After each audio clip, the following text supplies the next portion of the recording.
नमस्कार साथियों, आप सभी का MPPSC स्टडी IQ पर बहुत बहुत स्वागत है। उम्मीद है आप सभी लोग अच्छे होंगे और आप सभी की तैयारी बेहतर चल रही होगी। दोस्तों, वॉर क्रॉनिकल्स की सीरीज़ में मैं हरी सिंह राजपूत लेकर आया हूं आपके लिए एक नया वॉर, और आज हम बात करेंगे नादिर शाह के भारत पर आक्रमण और कोहिनूर लूट के बारे में। जैसा कि आप सभी लोग जानते हैं कि भारत पर नादिर शाह ने आक्रमण किया और कोहिनूर हीरा और मयूर सिंहासन लूट कर ले गया। तो आखिर ये आक्रमण क्या था जब नादिर शाह ने दिल्ली में एंटर किया और दिल्ली को रक्तपात, पूरा दिल्ली को लूट मार कर कत्लेआम मचा दिया।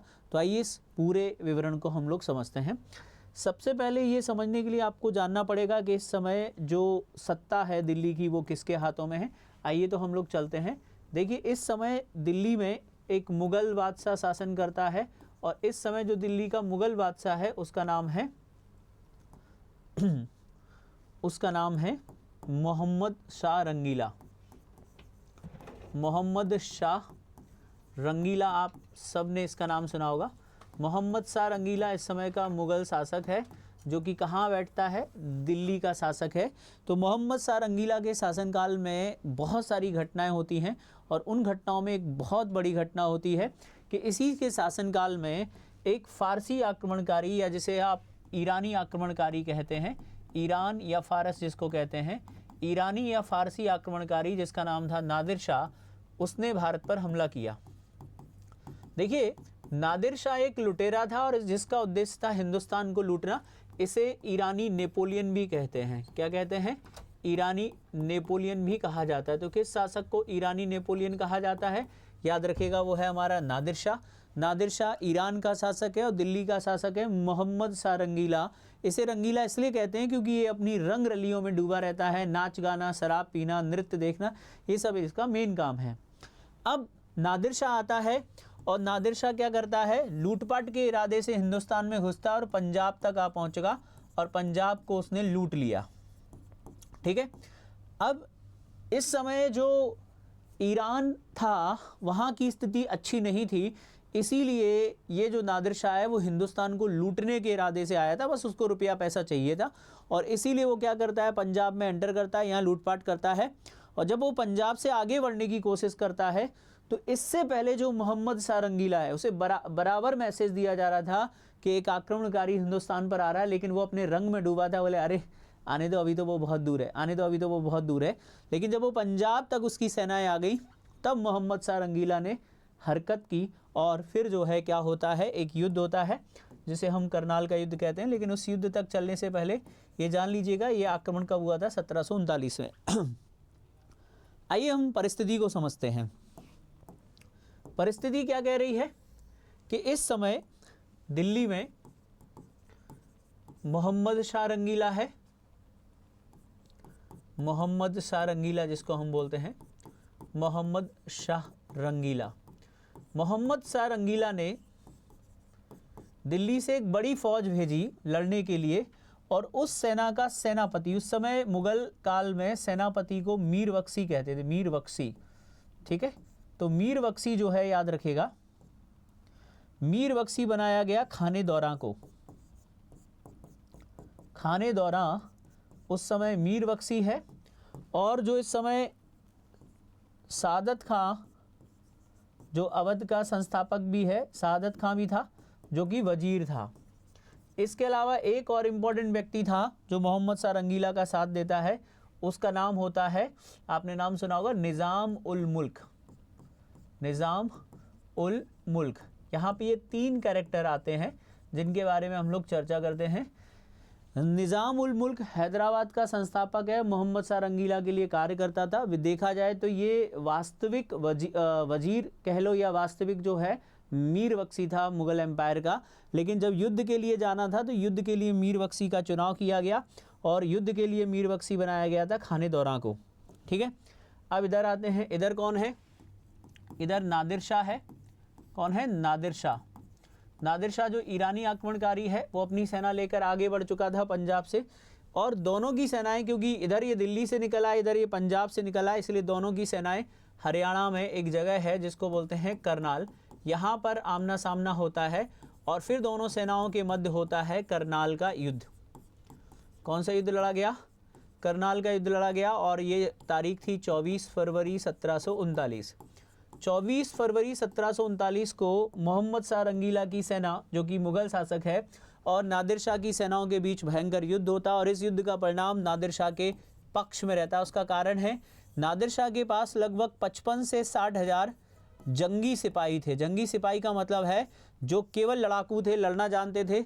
वहीं अगर हम मोहम्मद शाह रंगीला की बात करें तो मोहम्मद शाह रंगीला की सेना में लगभग 90 से 1 लाख लोग थे, लेकिन इसके अलावा बहुत सारे नाचने वाले, गाने वाले, शराब वाले, मतलब पूरा वो एक माहौल लेकर चला था। अब इसके जो लोग थे उनको लड़ने का इतना अच्छा अनुभव नहीं था। सेना ज़्यादा है लेकिन अनुभव कम है। बाकी चीज़ों में अनुभव ज़्यादा है क्योंकि भैया रंगीला हैं, उनको खुद उन्होंने अपने जीवन में कभी युद्ध नहीं किया था। कहा जाता है कि दिल्ली का मुगल शासक मोहम्मद शाह रंगीला पहली बार लड़ने के लिए निकला था। इससे पहले उसने कोई लड़ाई लड़ी ही नहीं थी, वो सिर्फ रंग में डूबा रहता था, रंगीला इसीलिए उसका नाम पड़ा। अब लड़ाई के लिए जब जाते हैं, जैसे ही युद्ध शुरू होता है और युद्ध मात्र कुछ ही घंटों में युद्ध का परिणाम आ जाता है और इस परिणाम में नादिर शाह की जीत होती है। और इसका जो मीर बख्शी होता है, ध्यान से सुनिएगा, यहाँ पे जो मीर बख्शी मैं बार बार बोल रहा हूँ, मीर बख्शी मतलब होता है सेनापति। तो जो मीर बख्शी होता है वो इस युद्ध में मारा गया और 2-3 घंटों में ही क्या हुआ, इस युद्ध का फैसला हो गया और कुल मिलाकर सादत खां को उन्होंने बंदी बना लिया। किसको बंदी बना लिया? सादत खां को बंदी बना लिया, खाने दौरा मारा गया और इस युद्ध में मोहम्मद शाह रंगीला की हार हो जाती है। अब जब ये हार हो गई तो क्या होता है कि हार के बाद बातचीत होती है। इसने देखिएगा, ध्यान से सुनिएगा, नादिर शाह ने क्या किया था, मोहम्मद शाह रंगीला को भी कैद कर लिया, मोहम्मद शाह रंगीला को भी अपने अधीन कर लिया। सारे ये इनकी डिफीट हो गई बुरी तरीके से। अब इसमें एक इम्पॉर्टेंट कैरेक्टर आता है निज़ाम उल मुल्क। ध्यान से सुनना, निज़ाम उल मुल्क क्या करता है, मध्यस्थता करता है।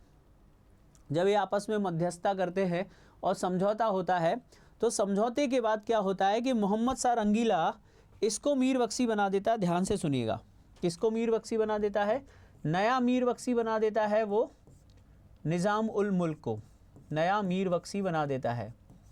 तो जब इसको नया मीर बख्शी बना देता है मोहम्मद शाह रंगीला, इस बात से सादत खां चिढ़ जाता है और वो वैसे भी कई सारी चीज़ों को लेकर निज़ाम उल मुल्क से चिढ़ता था और इसीलिए सादत खां, ध्यान से सुनिएगा, जब करनाल का ये युद्ध हुआ और इस युद्ध में मोहम्मद शाह रंगीला की हार हो गई, तो हारने के बाद जब समझौता हो रहा था तो इसमें एक रकम तय की गई, क्योंकि बेसिकली ये लुटेरा था और ये लूटने के लिए आया था। मोहम्मद शाह रंगीला जानता था कि इसको पैसे चाहिए, तो मोहम्मद शाह रंगीला ने उसे 50 लाख रुपए ऑफ़र किए कि अगर आप यहाँ से चले जाते हो तो हम आपको 50 लाख रुपये देंगे। नादिर शाह ने हिसाब लगाया कि जितने में मैं आया गया, ये सब कुछ जो किया इसमें मेरे को प्रॉफिट है। लेकिन इसी समय एक बात होती है कि जो सादत खां होता है, सादत खां उसे भड़का देता है। सादत खां क्यों भड़का देता है? क्योंकि सादत खां बनना चाहता था मीर बख्शी, जबकि मीर बख्शी बना दिया गया किसको, निज़ाम उल मुल्क को, और सादत खां चाहता था कि उसे मीर बख्शी बनाया जाए। और इसी वजह से सादत खां कहता है कि आप सिर्फ 50 लाख में जा रहे हो, अगर आप आगे जाओगे, दिल्ली जाओगे, तो आप इसके 4 गुना ज़्यादा पैसा आपको मिलेगा, इससे ज़्यादा रुपए आपको मिलेंगे। तो सादत खां के इस भड़कावे से नादिर शाह भड़क गया और उसने कहा कि अगर मैं इतने पास में हूँ दिल्ली के और दिल्ली जाता हूँ और मुझे वहाँ करोड़ों रुपए मिलते हैं, तो मुझे लगता है कि मुझे करोड़ों रुपए लेने चाहिए, ना कि मुझे 50 लाख रुपए लेने चाहिए। और इस घटना के बाद, क्योंकि ये सब तो उसके अधीन हो चुके हैं, नादिर शाह एंटर करता है। ध्यान से सुनिएगा, नादिर शाह ने मार्च 1739 में दिल्ली में एंटर कर लिया। दिल्ली पे उसने कब्जा कर लिया। दिल्ली पर कब्जा करने के बाद उसने जो मोहम्मद शाह रंगीला है, अपने नाम का पूरा साम्राज्य उसे चलाया। और रंगीला जो था, मोहम्मद शाह रंगीला, इसकी पुत्री से अपने बेटे की शादी कर दी। पुत्री से अपने पुत्र का विवाह कर दिया, पुत्र का विवाह कर दिया और सब पर अधिकार कर लिया। लेकिन एक दिन क्या होता है, दिल्ली में एक अफवाह फैल जाती है।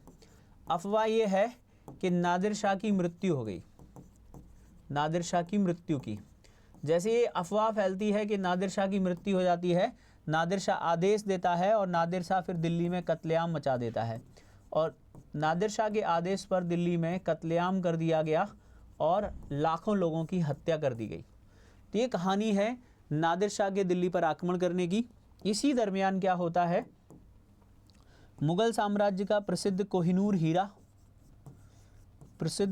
हीरा प्लस मयूर सिंहासन और लगभग 70 करोड़ रुपए जो हैं वो लूट कर ले जाता है।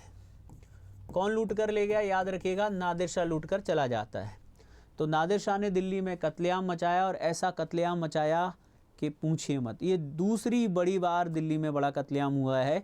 इससे पहले एक बार जब तैमूर लंग हिंदुस्तान आया था तब कत्लेआम हुआ था, लेकिन इसके बाद फिर बड़ा कत्लेआम कब होता है? जब नादिर शाह ने दिल्ली पर हमला किया। तो नादिर शाह ने मार्च 1739 में दिल्ली पर कब्जा कर लिया। लगभग 1 महीने वो क्या करता है, यहाँ पर लूटपाट करता है, कत्लेआम मचाता है और फिर हिंदुस्तान से चला जाता है। तो ये कहानी है करनाल के युद्ध की। ठीक है, तो करनाल का युद्ध कब हुआ? 24 फरवरी 1739। अगर आपसे पूछा जाए कि नादिर शाह ने दिल्ली पर कब आक्रमण किया है, दिल्ली में कब एंटर किया था, तो मार्च 1739। ठीक है, याद रखिएगा, क्योंकि यहाँ 24 से लेके कुछ दिन तो बातचीत ही निकल गई थी। तो आई होप ये युद्ध आपको अच्छे से समझ में आ गया होगा। और नादिर शाह, एक प्रश्न पूछा जाता है, बहुत कॉमन है, आपने शायद सुना होगा। प्रश्न ये है कि मयूर सिंहासन पर बैठने वाला अंतिम मुगल शासक कौन था? तो जैसा कि आप देख सकते हैं, मयूर सिंहासन पर बैठने वाला अंतिम मुगल शासक कौन हो जाएगा? मोहम्मद शाह रंगीला, क्योंकि इसके बाद ये कोहिनूर हीरा प्लस मयूर सिंहासन और लगभग 70 करोड़ रुपए लूट कर ले गया था। कौन? नादिर शाह। नादिर शाह जिसे हम ईरानी नेपोलियन भी कहते हैं। किसे ईरानी नेपोलियन कहा जाता है? नादिर शाह। फिर आपने सुना होगा कि जो हमारा कोहिनूर हीरा है उसका इतिहास अच्छा नहीं है, क्योंकि इस हीरे को लूटने के कुछ समय बाद ही उसकी जो है नादिर शाह की हत्या कर दी जाती है और उसका सेनापति होता है जिसका नाम होता है अहमद शाह अब्दाली। उसने भारत पर 7 बार आक्रमण करके उसे लूटा। तो कहा जाता है कि जो कोहिनूर हीरा है इसका इतिहास थोड़ा अपशगुन वाला है। जिस भी व्यक्ति के पास ये गया इतिहास में उसका पतन निश्चित हो गया। जैसे हुमायूं के पास रहा तो हुमायूं जिंदगी भर लड़खड़ाता रहा। जिस भी व्यक्ति ने इसे अपने पास रखा उसका पतन हो गया। शाहजहां को इससे बड़ा प्रेम था तो शाहजहां की हालत दुनिया को पता है कि उसके बेटे ने कैद कर 8 साल उसे जेल में रखा और वहीं उसकी डेथ हो गई। तो ये कोहिनूर हीरा है। इसके बाद ये कोहिनूर हीरा अहमद शाह अब्दाली के पास आएगा। अहमद शाह अब्दाली से उसके वंशजों के पास, उसके वंशज इस हीरे को सुजाओ जो शाह सूजा था वो क्या करेगा, इस हीरे को पंजाब के शासक रणजीत सिंह को दे देगा। पंजाब के शासक रणजीत सिंह से यह हीरा जो है दिलीप सिंह के पास आएगा और दिलीप सिंह से यह हीरा डलहौजी लेकर इंग्लैंड की महारानी विक्टोरिया को भेज देगा। तो ये कोहिनूर हीरे का इतिहास है। वर्तमान में इसका एक टुकड़ा कोहिनूर हीरे का ब्रिटिश संग्रहालय में है और एक ब्रिटिश क्राउन में लगा हुआ है। कोहिनूर हीरे का पहला जो उल्लेख मिलता है वो अलाउद्दीन खिलजी के वारंगल अभियान के दौरान मिलता है। वारंगल के जो राजा थे, वारंगल का जो काकतीय शासक था प्रताप रुद्रदेव, उसके द्वारा पहली बार यह हीरा मलिक काफूर को दिया गया। मलिक काफूर ने अलाउद्दीन खिलजी को दिया। फिर इस हीरे का जिक्र होता है इब्राहिम लोदी के समय, जब इब्राहिम लोदी और बाबर के बीच में पानीपत का पहला युद्ध होता है और इस युद्ध के बाद बंटवारे में हुमायूं को यह हीरा ग्वालियर के शासक बिक्रमजीत तोमर के परिवार से मिला था। फिर ये मुग़लों के पास रहा और मुग़लों से यहाँ नादिर शाह लूट कर ले जाता है। मुझे उम्मीद है कि आज के इस सीरीज़ में, वॉर क्रॉनिकल्स के इस सीरीज़ में आपको करनाल का युद्ध अच्छे से समझ में आ गया होगा और ये सारे कैरेक्टर आपको समझ में आ गए होंगे। साथियों, हमारा एक बैच है आरंभ 18.0 मध्य प्रदेश पीएससी का। ये फाउंडेशन बैच है, प्री से लेके इंटरव्यू तक का वन स्टॉप सॉल्यूशन है। इस बैच की शुरुआत हो रही है 24 जनवरी से और अगर आप चाहते हैं कि आपकी तैयारी बेहतर से बेहतर हो तो आप इस बैच को ज्वाइन कर सकते हैं। इसमें 2 तरह के प्लान हैं, गोल्ड और प्लैटिनम। ठीक है, गोल्ड की वैलिडिटी 2 ईयर की है, प्लैटिनम की 4 ईयर की है। इसमें आपको 1100 घंटों की live class, individual mentorship, monthly current affairs magazine, interview guidance programme, pre recorded foundation batch, ये सब कुछ आपको मिलने वाला है। बुक्स 5100 से अधिक MCQ और NCERT का एक रिकॉर्डेड कोर्स, ये सब कुछ आपको मिलने वाला है। ठीक है, तो मिलते हैं कल फिर एक नए सेशन में। Thank you.